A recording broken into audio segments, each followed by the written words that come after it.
साधन के कितने साधन होते हैं? 5 साधन होते हैं। कौन कौन? भूमि, श्रम, पूंजी, साख और साधन। तो आज हम लोग चर्चा करेंगे उत्पादन के पहले साधन यानी कि सबसे महत्वपूर्ण साधन भूमि। क्योंकि कोई भी वस्तु को उत्पादित करने के लिए, उत्पादन करने के लिए सबसे आवश्यक चीज क्या है? भूमि है। भूमि है ना जी। तो देखिए आप भूमि का मतलब क्या होता है? भूमि तो एक पृथ्वी की जो ऊपरी पतली सतह है, पतली सतह, उसी को क्या कहते हैं? भूमि कहते हैं। इसका मतलब, इसका तात्पर्य पृथ्वी के केवल ऊपरी सतह से नहीं बल्कि उन सभी संपत्तियों से है जो मानव को प्रकृति ने क्या दिया, प्राप्त किया। निःशुल्क मतलब जिस पर कोई शुल्क ना हो, वही ना निःशुल्क होता है जी, जिस पर कोई शुल्क ना हो। तो देखिए जैसे निःशुल्क में क्या क्या है? वायु हमको पैसा से मिलता है, लेकिन जो कोरोना वायरस आया था उसमें ऑक्सीजन मिल रहा था पैसा से, है ना जी। रीजन क्या था? रीजन है कि आप लोग पर्यावरण को नष्ट कर रहे हैं। हम लोग को पर्यावरण को सेव करना चाहिए। जितना पेड़ पौधा लगाइएगा तो कभी ऑक्सीजन का कमी होगा जी? नहीं होगा। और मेरा तो ये वाला जो पिछले वाला जन्मदिन था, 23वां जन्मदिन है, उस पर हम पेड़ लगाए थे। आप लोग वीडियो पर देखे भी होंगे। तो आप लोग ध्यान लीजिएगा, हर एक अपना जन्मदिन पर क्या लगाएंगे? वृक्ष लगाएंगे। आप तो चले जाइएगा लेकिन आपका लगाया हुआ वृक्ष 500 साल, 1000 साल, 200 साल जिएगा ना जी, तो आपको सब याद करेगा ना। नेक्स्ट क्या है? वन है, वृक्ष है, जल है, नदी है, ये सब क्या प्रकृति पर आपको क्या मिला? एक तोहफा मिला, उपहार, गिफ्ट मिला ना जी। प्रकृति का हमसे पैसा लेकर गिफ्ट दिया ये वाला, फ्री में मिला है। ये सब क्या होगा? सब भूमि का परिभाषा। किसका परिभाषा है? भूमि का। इस पर हम लोग रहते हैं, निवास करना यानी कि रहते हैं, ठीक है ना। भूमि पर आर्थिक कार्य भी करते हैं। आर्थिक कार्य करते हैं ना जी, उद्योग धंधे चलाते हैं, अस्पताल खोलते हैं, बैंक चलाते हैं, स्कूल खोलते हैं, हम कोचिंग खोल के भूमि पर कोचिंग करके पैसा कमाना है। आप लोग को ध्यान दे रहे हैं, पैसा कमाना है, ठीक है। तो भूमि का मतलब समझ गए? कोई दिक्कत? आगे देखिएगा, अगला क्या? उत्पादन का साधन श्रम। अब आपके पास भूमि है तो आप मेहनत तो होना चाहिए। श्रम दो प्रकार के होते हैं बच्चों। पहला होता है शारीरिक श्रम, जो जिसमें शारीरिक खपत ज्यादा होता है। जैसे कूली वगैरह को देखते हैं ना, माता को जो भोजन का डलता मजदूर हो गया, ये सब क्या हो गया? अपने शरीर से कार्य करता है ना, तो वो किस श्रम की श्रेणी में आएगा? शारीरिक श्रम की श्रेणी में आएगा। वही जब हम लोग बात करते हैं मस्तिष्क के, यानी कि जो दिमागी काम रहता है, जो अपना शरीर से ज़्यादा दिमाग का, देखिए टीचर भी है, हम शरीर का यूज कर रहे हैं लेकिन शरीर से ज़्यादा किसका यूज कर रहे हैं? दिमाग का यूज कर रहे हैं। तो वो एक ऐसा श्रम हो गया, मानसिक श्रम हो गया। समझ गए ना?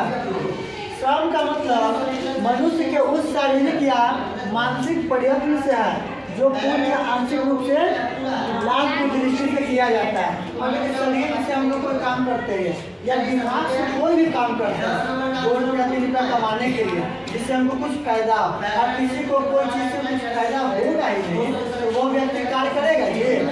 बिल्कुल नहीं करेगा, ठीक है। उत्पादन के अब तीसरा साधन पर हम लोग बात करते हैं, वो है पूंजी। इसके अभाव मतलब इसका स्थान देखिए सबसे महत्वपूर्ण होता है। क्यों? क्योंकि इसके बिना किसी भी प्रकार का उत्पादन नहीं कर सकते हैं। इसीलिए पूंजी जो साधन है, उत्पादन का साधन, उसका स्थान क्या है? बहुत ही महत्वपूर्ण है। क्योंकि बिना कैपिटल यानी कि बिना पैसा पे हम कोई कार्य कर सकते हैं जी। आपको गेहूं में बीज डालना है, क्या डालना है? बीज। या खेती आप कर रहे हैं तो जुताई होता है ना जी, जुताने के लिए क्या चाहिए? आपको ट्रैक्टर चाहिए, तो ट्रैक्टर वाला पैसा लेता है या नहीं लेता है? आपके पास पूंजी की कमी रहेगा तो आप कोई भी वस्तु का उत्पादन बढ़िया तरीका से कर सकते हैं? बोलिए, कर पाइएगा? नहीं कर पाइएगा। इसीलिए उत्पादन के लिए जरूरी क्या है? पूंजी है। भूमि जरूरी है, श्रम भी जरूरी है, लेकिन पूंजी भी बहुत जरूरी है, क्योंकि इसके बिना उत्पादन संभव हो ही नहीं सकता। आप चाहे कितना भी मेहनती क्यों ना, आपके पास कितना बीघा में जमीन क्यों ना, 1 बीघा मतलब इधर उधर करके बेच बात के आप पूंजी लगाइए, तब ना आप कोई चीज़ का उत्पादन कर सकते हैं।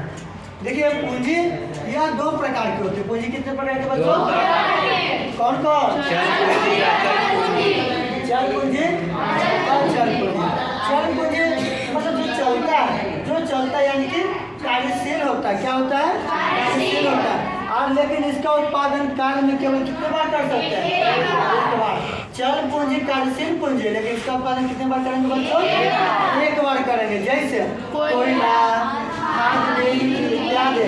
ये कोयला है बाबू, कोयला आप निकलता है नवीकरणीय संसाधन है, कोयला हो गया, पेट्रोल हो गया। एक बार आप जिस कोयला को जलाते हैं क्या पुनः उसी कोयला का यूज कर पाएंगे? नहीं कर पाएंगे।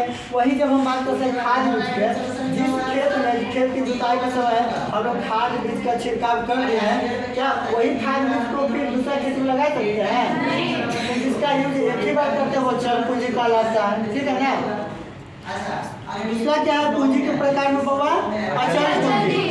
यह अस्थायी एवं टिकाऊ होती है। इसका प्रयोग आप लोग कई बार कर सकते हैं, एक बार नहीं, 2 बार 3 बार 4 बार, समझ गए ना। टिकाऊ होती है। अचल पूंजी कैसी होती है? टिकाऊ होती है। इसका प्रयोग आप लोग एक से अनेक बार कर सकते हैं। कैसे कैसे? जैसे इसका देखिए किराए का घर, किराए का घर है ना, जो इस पूंजी अचल पूंजी ना है, ठीक है। किराए का भवन अचल पूंजी है। फिर से आपका ट्रैक्टर आ जाएगा, मशीन आ जाएगा। मशीन क्या की बार यूज करता है? मशीन क्या बार यूज करता है? नहीं ना, हर बार यूज करता है, करता है ना। एसी वगैरह फ्रिज वगैरह सब का यूज अच्छी बार होता है, बार बार होता है, हर बार होता है, हर दिन होता है ना जी। ट्रैक्टर इसका यूज, अब आपका खेत जोता था क्या उसका खेत जोते जोते खराब हो जाएगा या उसका मतलब यूज बंद हो जाएगा? होगा जी, नहीं होगा।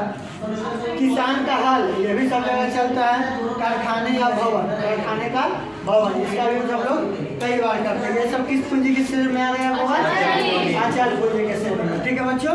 अब हम देखते हैं क्या नोट में पूंजी से हमारा भौतिक पूंजी। देखिए पूंजी का मतलब क्या होता है? भौतिक पूंजी। पूंजी आता है या भौतिक पूंजी बोले या पूंजी बोले बात सेम ही है। भौतिक पूंजी के कितने प्रकार होते हैं? 2 प्रकार। और चल पूंजी या पूंजी के कितने प्रकार होते हैं? 2 प्रकार, चल पूंजी या अचल पूंजी। इतना आप सबका हो गया बच्चों, ठीक है। अब आपको जो लास्ट वाला है संगठन और क्या है? सार, उसको हम बोल कर लिखवाएंगे, ठीक है ना। उसको हम आप लोग को बोल कर लिखवाएंगे, आप लोग बढ़िया से लिख लीजिएगा। और जो भी ऑनलाइन वीडियो देख रहे हैं आपको भी चाहिए बढ़िया से नोट्स, तो आप भी ज्वाइन कीजिए कविता से।